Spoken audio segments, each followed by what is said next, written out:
Do you want to present our guest speaker, Mr. John Baker? We can all welcome him.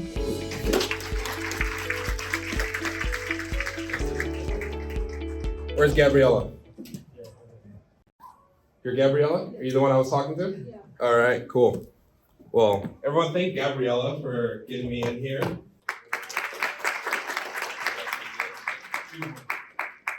And then thank you, Nicole, for your help. Choose one. Good choice. And then who wants this one? This is me. There you go. Wait, who said it? Rock, paper, scissors, go, quick. Oh, there we go. All right, perfect. It's cool that you mentioned that you guys are doing a little interview thing tomorrow at the Career Center. I know Nicole asked me to speak about valuable business skills, and I also just wanted to tie in how to go into an interview properly. But just so you guys know who I am, I'm John Baker. I'm a UCR dropout. So I started off here, and I was in that phase of my life where, it's confusing when you're 18 and trying to figure out what's your major. I thought I wanted to be an artist, so I went to art school and then realized I'm not an artist.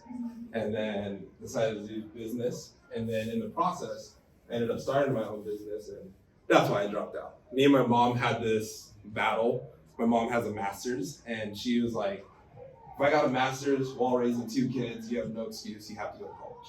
And I made a deal with my mom. I was like, if I make 6 figures as a student, can I drop out? And she was like, sure. And then that was our deal, right? And then it kind of brings me to the point why I'm here and why I wanted to give back to the school, to the students, because I'm a business owner. Some of you guys might have heard of the company that I work with is Cutco and Vector. Anybody familiar with it? Just kind of curious. Perfect. All right, some of you guys aren't. But we sell knives. We sell kitchen knives, and I never knew that kitchen knives would change my life. All right, and I wanted to start off with just kind of giving you guys some skills on how to stand out in your interviews. I've been a business owner for almost like 8 years now. I started when I was 21, but I guess it goes back even further than that. Like I was talking Elmer, right? Yeah. All right, yeah. So I know he wants to get into like marketing and design and all that stuff. I started off with just starting my own clothing business, my t-shirt business in high school. And this was when I knew I loved, actually we started before that, selling candy. I was the chip guy at school, and I used that to fund my t-shirt business. And then I took the t-shirt business and I sold it. And that was like my first big chunk of change that I ever got. And I was like, I love this business stuff. So that's kind of what started my journey. And one thing I've noticed over the years as I've been interviewing people and working with college-age students is there's a lot of work that needs to be done, all right? And there's some things that school's just not gonna teach you, so I wanted to give you guys an outside business perspective on what we look for when we're recruiting people to a position. And you can go to the next slide here.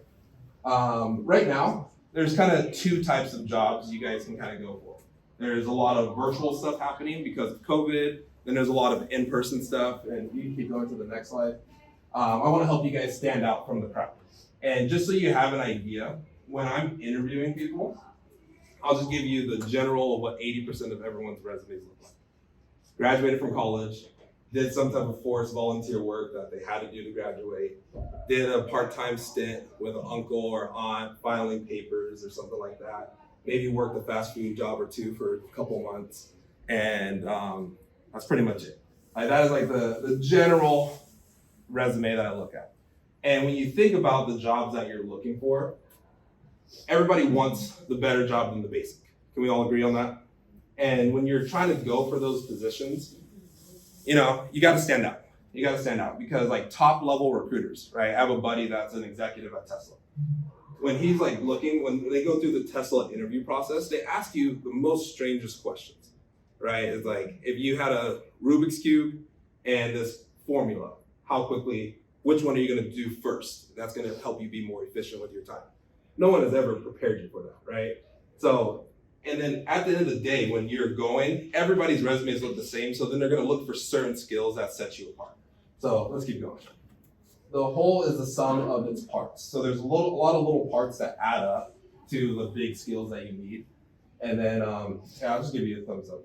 So when you have an opportunity presented for you, I wanted to talk about like selling knives, for an example. Do you guys think selling knives was my dream job leaving high school? Hell no. Like, I remember my buddy recommended me. He was like, hey man, you want to sell some knives with me? And I was like, no. Right? And then he was like, you should check it out, it's pretty cool. And then I had another friend say that, and then another friend, and it kind of got annoying. I was like, all right, tell me more about this. Are you making good money? And in high school, he was making $300 a week as a high school student selling knives. So I was like, okay, that's something, right? There's an opportunity there. Let me figure out more, right? He got me into an interview, and I remember checking it out, and the knives are phenomenal. Like, if you've never heard of Cutco, like, just like look it out. Like, it's awesome. Like, when you see scissors cut through a penny, you're like blown away. So I was like, okay, the product's really good. Like, the product's really good. But what else? And then I was learning more about it, so on and so forth. So you never know where your opportunity is gonna lie. But when you're in front of those opportunities, you gotta make them the most. You, like, take advantage of it, go all out. Because here's what happens a lot of times. I don't know if anyone's ever fallen into this boat where you're like, I'm gonna do this until I find something better. And then you go to the next thing, you're like, I'm gonna do this until I find something better. And then guess what? 10 years goes by and you're like, oh shoot, I'm still serving tables or I'm still flipping burgers. And there's nothing wrong with that. But, it just kind of happened versus when, you should be asking the questions to the owner. You want to figure out who the owner of the business is. Like, hey, can you show me how to do the accounting? Can you show me how to do all the back end work? How much does this bag of lettuce cost and where do you get it from? Right? So that way you can start learning those skills. So now you can leverage your opportunity in your next interview where you go to a restaurant, you're like, hey, I'm not going to be a busboy. I'm going to be a general manager. I already know all the resources of X, Y, Z. All right, so let's keep going. First thing, you guys already know this, is dress well. Dress sharp, dress professional. However, I think people know this. And then the other day, I just did an interview, group interview. The guy had a tank top on. So I'm just like, I try to give people a chance, And I'm like, all right, let's try to meet, let's try to see him out. Let's try to feel him out. I just messaged him. It was like a group virtual interview. I was like, hey, you think you put on a collared shirt? All right, let's go to the next thing here. Now, this is a question I get asked a lot, is people not sure what type of job they should be. Right now, the whole world is in shambles. How many people keep up with the news, like the current news right now? Okay, a couple of you guys. We're in a recession, right? And what a recession means is less job opportunities. So the workforce is gonna be more competitive than it has ever been. I don't know, this is all speculation, but it's not looking good, right? Like, starting in July, Apple started releasing a lot of their workforce, and Meta followed, then Google, then Tesla, Facebook, and then I think last week Amazon just announced they're gonna cut 130,000 jobs, right? So when you think about that, you're like, crap, that's a lot of people losing out on opportunities. So where do I fit in? So a lot of people are trying to figure out, I was like, all right, is the virtual thing still a real thing because COVID happened? Or is it like in person, or is it somewhere in between? And that was something that as a business owner, we had to figure out as well, because the job I grew up in, we used to always go to meet with customers at their houses and all that stuff. And then we pivoted in COVID in 2020, and we actually had our best year ever doing everything virtual online. So we're like, well, let's keep doing this. This is what works. And then 2021 happened and business went down by a lot and we were confused. We're like, we're doing the same exact thing as 2020. But then we realized people don't want to be stuck in their room all day, right? So there's like some type of hybrid thing that needs to be happening. So I'm going to teach you skills for how to do interview in both scenarios, whether it's virtual or in person. We'll keep going. First things first is your background. That background sucks, all right? Some of you guys have that background. So take the extra step. I don't want someone to miss out on an opportunity that could potentially change your life just because you had an emoji pillow behind you. All right, this is one of my colleagues, Amanda, and we're trying to figure out the best place for her to do her presentations. All right, the next slide here is what some of you guys look like in your interviews. You look like one of those crime scene stories, like you don't want to have your image viewed. So the tip here is with your lighting, you want to face the window. So if you don't have like a nice fancy ring light, ladies, I'm sure you guys already do. You guys are pretty good with that type of stuff. But more for my gentlemen here, you guys don't really carry a light. Just throw up the camera right there and we'll be good. Now, like face the window, make sure you have good lighting so that way the interviewer can see you, and then find a spot where it's quiet. All right, you don't want your roommate in the background playing Call of Duty, cheering, when you're trying to get your goal interview. All right, some of you guys are laughing because it's true, right? Or you don't want your roommate to walk across shirtless and you're like, and freeze. They always freeze in the camera, right? So you wanna make sure you're in a place where you're not gonna have any distractions. The next one here is you want to have great connection. All right. Sometimes with a lot of these tech platforms, it's weird. Like the Silicon Valley, you think they have the best internet, but it's like the worst. All right. Like our region manager, he's always getting cut out. You want to make sure there's no reason where you need to break momentum for your interview, right? You don't want to be like, oh, hold on 1 second. You're cutting out, right? Like those are just things that it's like one split second, you can lose an opportunity. The next thing I want to talk about is confidence, all right? And I need you guys to be like Yoda. Yoda's a G. Like when Yoda's giving advice, he just never breaks stride. He's himself, and he's like, be you, right? So have confidence. Let's keep going. Now, some ways to help you with your confidence is eye contact, all right? Some of you guys might have been noticed I've been like staring you dead in your eyes, and you're like, man, why is this guy looking at me, right? But that shows that you're confident. That shows that you're prepared for the challenge. It shows that you're not going to be afraid or you're not going to back down. And employers, they love to work with people that are confident, right? If that's one less thing they don't have to teach you, they're going to appreciate that because they're thinking about all these things. They're like, all right, am I going to have to teach this person how to be comfortable in their own skin, right? Am I going to have to teach this person how to look me in the eye when we're having a conversation? So those are things that are really important as well. Let's keep going. So when you're on Zoom, eye contact is the camera, all right? So some of you guys are like looking like this, but you're talking to me right there. So the eye contact is the camera. So you want to face wherever the camera is. Now, most importantly, speak slowly and clear. And I know in those interview scenarios, talking to somebody of like influence, it can be nerve-wracking. One thing I always tell people for advice is talk slower. Because automatically when you talk slower, you're probably talking at your normal level. When you think you're talking normal, you're probably going too fast just because your heart rate is rushing a little bit. So just talk extra slower, enunciate your words. If you really want them to hear a certain point, emphasize that. And something I would take into consideration, especially when you're speaking up here, the power of the pause. All right, so sometimes if you really want a point to settle in, you just pause. See that? You just felt it in the room. All right. Now, posture. Let's look around here. All right. Good for the most part. Some of you guys are like really, really comfortable. All right. But you want to have strong posture. Just chin up. Just keep your chin up when you're talking to somebody. I'm not going to pick on you guys here because, we're just in the club. Right. But, you don't want to be slouching in the chair. Right. Like if you're in a room with executives, as silly as it sounds, they look at everything. Like I've been in rooms with people and they're like, that guy just doesn't present himself well. So there's a criteria when we're looking to promote office owners in our company. And then there's this last thing that we look at. You can check every single box, but then there's this gray box that no one really knows what the answer is, but it's called the it factor. And I still don't know how to explain it, but it's like you either have it or you don't. If that makes sense, right? And some of you guys as leaders of the group, you can kind of tell. You're like, oh, that person seems like they're a leader. They're probably gonna be our next mayor or the next president. But you can just kind of tell with somebody's it factor, but that comes from posture. That comes from how you greet somebody, right? Are you the person when you come into the club? Are you saying hi to everybody? Like, hey, how you doing? How's your day going? Or are you the person that just finds your seat as far away from human interaction as possible and you're like, I'm gonna keep to myself? Right? So just think about that, how you're interacting with people. Let's keep going. Anybody watch Grey's Anatomy? All right, it's a scene from there. It was when she was, I don't watch Grey's Anatomy, but I saw this clip and I thought it would be good. It's talking about posture. It's talking about like your superhero stance. Basically, she's in there getting ready for a big meeting. She's really nervous and she's just standing like this. And then one of her coworkers walks in and she's like, what are you doing?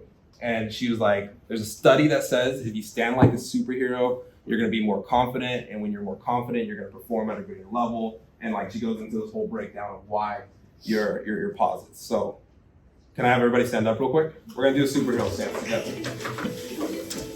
Have fun with it, all right? Have fun with it. Don't make fun of your neighbor. All right, and let me just see it. Just like stand up straight, chest out. Yeah, smile. Smile. Some of you guys look angry. Smile while you're doing it. Yeah, there we go.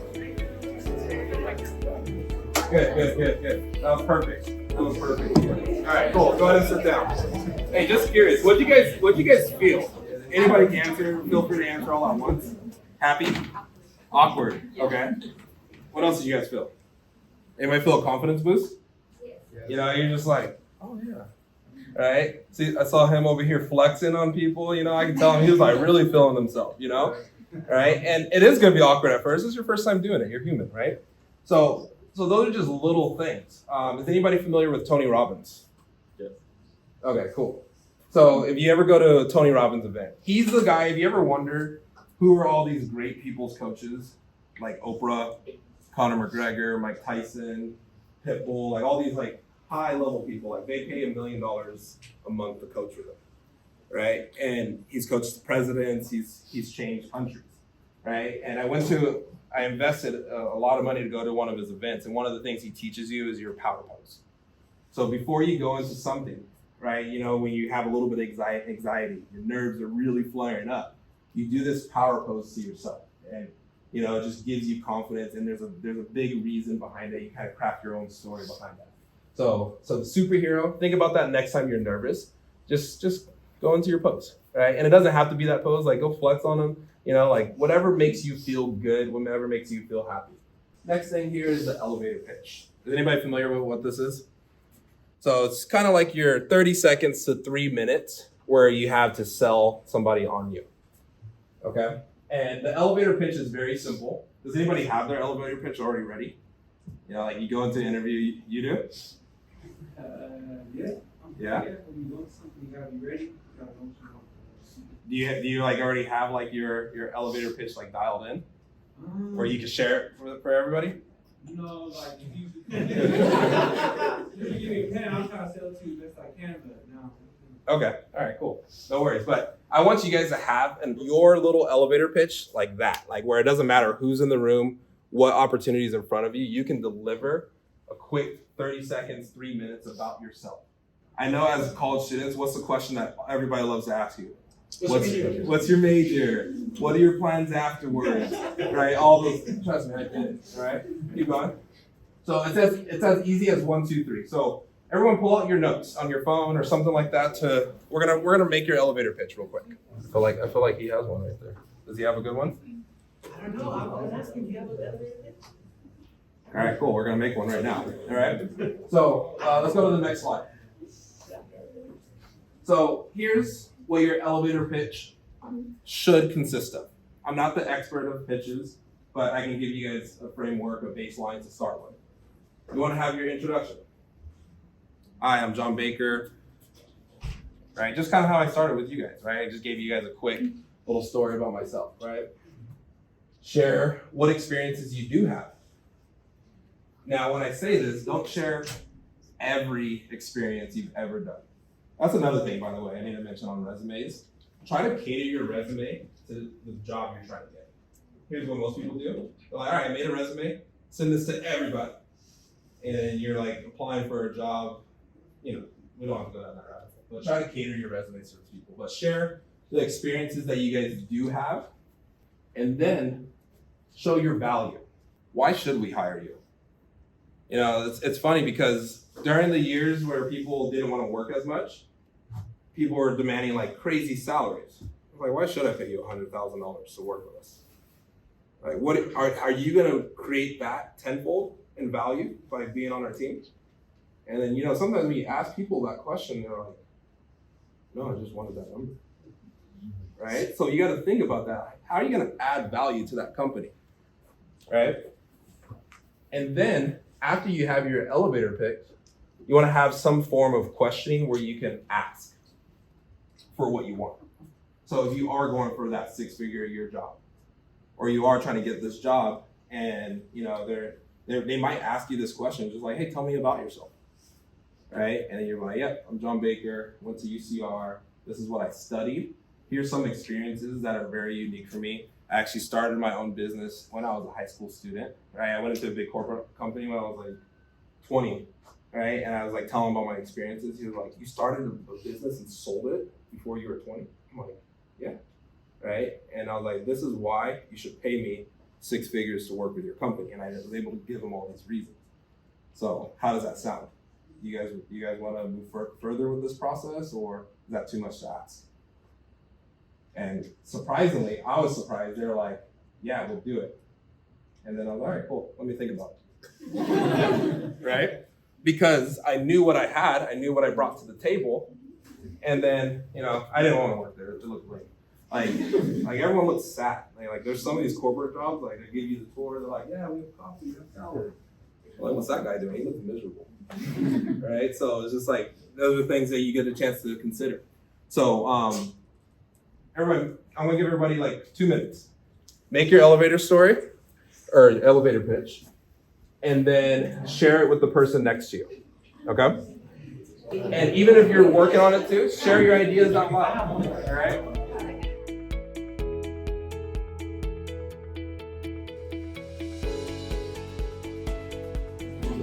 All right, cool. Cool. Anybody have a good one? Don't worry, I'm not gonna make you share, but who felt like they had a pretty good one? All right, perfect, good share. No, I'm just kidding. All right, cool, we can go to the next slide. So work on that, all right, work on that. And I'm sorry, I didn't get your name. What was your name? Sam, nice to meet you, Sam. So Sam was stuck on number 3, which was like, how do I show my value, right? And then I just asked her like one question. She was like, I was like, what are some things you've done? She was like, I made a balance sheet before. I was like, okay, cool. Did you like doing that? And then she was like, yeah. So I was like, perfect. That is your value you bring. Because guess who doesn't like numbers in here? Me. So guess what the first role I hire for is all the shit I don't want to do. Right? So I was like, all right, if you like numbers, I can train you how to balance all the numbers of the business so that way you can understand it and you can make my headaches go away. Right? That is valuable to me. So like right there, I'd already hire you. Okay, so thank you for sharing that with me, by the way. All right, so let's just recap. Show up professionally, have confidence, know your elevator pitch. All right, let's go to the next slide. So write down this website above. This is the website of our company, and we give back to students through value on there. So there's other like more interview resources you guys can have. There's a social media blueprint on there, like how to start leaving your social media footprint, which I'll get to in the last thing here. And then there's more information on our company, all that great stuff. And by the way, the QR code is different from the website. So the website has all those resources. The QR code is if you're looking to apply for work. So I'm currently looking to fill my team. We're trying to win a national championship this year in our company, and we're on track, but we need a team full of great people. So I always give UCR students priorities for interviews, just because I like this place, and it's down the street from my office. So, but it's great. So you go to the next slide. So the link will be posted in the Discord later for anybody interested. Okay, perfect. Yeah. All right, but here's the last thing I wanted to leave you guys with is your social media footprint. Just curious, what are your thoughts? Is social media good or bad? Yeah, it's kind of weird, right? It's like it can be really good and get really dark fast, right? So, sorry, Kanye. So your social media footprint is kind of like the last thing your employers look at, whether you want to admit it or not. And I know some of you guys have burner accounts, or you're like, oh, maybe if I don't show my face or if I name it weird. Think about it. If you can find your ex on social media, company can find you, right? So think about what you post. If you're in the market for a job, if you're already good, you're taken care of, right? Like now, like I can post whatever I want. Like I'm not trying to get hired by anybody, but think about that for an instant, all right? Because what we do, I'll be very upfront with you guys. Like as soon as I find somebody I'm excited to work with, I'm like, let me know more about this person, right? And we look, like this person could be a potential liability to the company, because guess what? If something goes wrong, who gets sued? Yeah, So those are things I got to think about, right? If you say something stupid to a person, right, or whatever the case may be. So those are things companies are thinking about. And even if you're like, I'm not that person anymore, John, well, go delete it. Like go delete it, get rid of it. Because, once it's on social media, it's there forever for the most part, right? So those are things that are important. Do you have a LinkedIn? All the top recruiters are on LinkedIn right now. They're not on Indeed. They're not on Snagajob. They're not on Craigslist, definitely not, right? So they're on LinkedIn and they're looking through all your experiences. On the Vector Impact website, we show how you set up your LinkedIn professionally and start connecting. You guys can make this a workshop where everybody in here connects on each other's LinkedIn to boost your connections, right? And also you guys can stay in touch with each other, like once you're done with school, right? When you see like this person's a finance account manager at Google, right? That's a great connection to have later on, right? So those are things that are really important. Even your Snapchat stories, right? Like everything is traceable. Everything. I know this like even more so with like technology and all that great stuff. All right, but that's all I had to share with you guys. Yeah. So let me you go to the last slide, and then I'll stick around for questions. So if you guys want to connect with me on LinkedIn, there it is right there as well, or they'll post it in the Discord.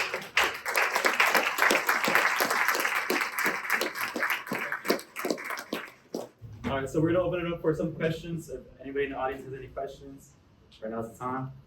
And not all of them. Oh, Yeah, go ahead. What was the name of your t-shirt company? Savage Clothing. original. And Rihanna stole it. I was there before Rihanna does. That was pretty cool. You know how it sold? Somebody saw it on the street. He was like, "Where'd you get that shirt?" And he traced me down. He was like, "That's really cool. Where'd you get it?" I was like, "I make it." He was like, "What supplies do you have?" And so on and so forth. And I was keeping track of everybody I sold it to because I had plans. So here's another little hidden nugget for business. If you want to build a business, keep track of every contact you have. Name, phone number, email. That's all you need, right? Because then you can sell your book of business. That's what's valuable, not the t-shirt. It was everything that I did to build it up. All the systems, how we made the shirts, the connections, and then all the people that were buying shirts from me, as well as everybody that was like pre-ordering shirts, because I would do limited releases, right? So all those pre-orders, I can show them all that data, and then I'm like, this is the value. Like imagine what they're gonna get from me later, just because it has the word savage on it, right? So that's how that happened. Any other questions? Ask me anything. Yes. So if someone were to start a business, like let's say a knife business, how would they go about that? So first you need to know what you're gonna sell or what you're gonna provide, right? Do you have an idea?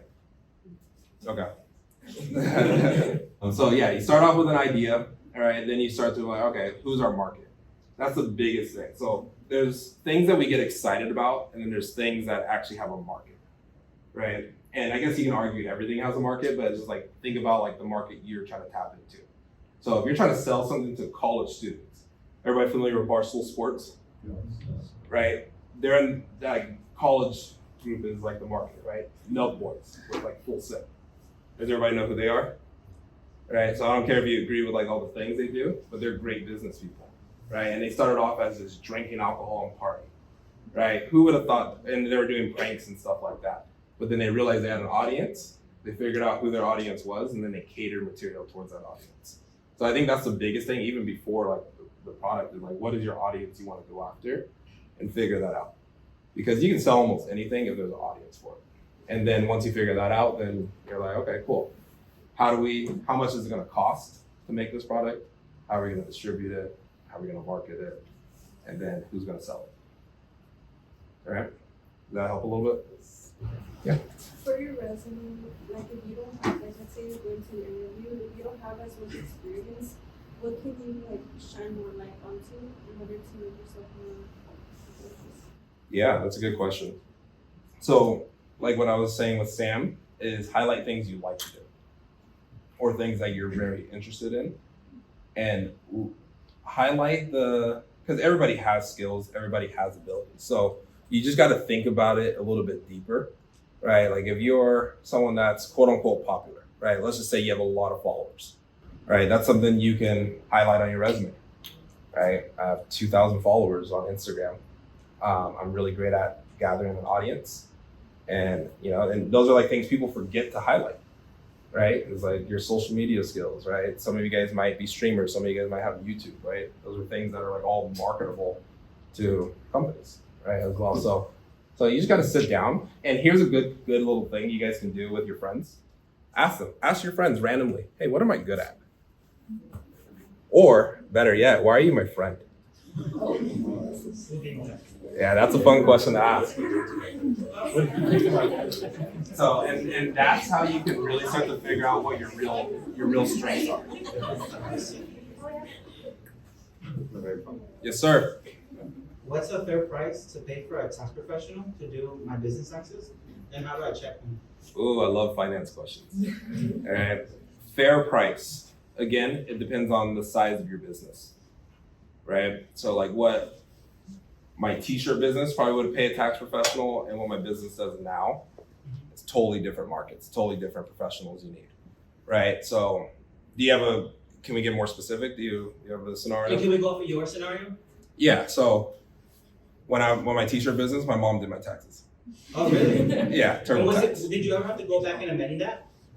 No. No? Oh, nice. Yeah, so it was just like we weren't doing that much business, Oh, okay. So it was just that, and then but now I pay somebody $300 a month to account for me every single month, every single week, every single spending, all the way down to like today, someone about like even like the parking I paid, right?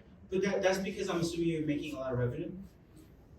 No, there's just think about it, all your DoorDash expenses, right? Like here's why a good tax professional is good.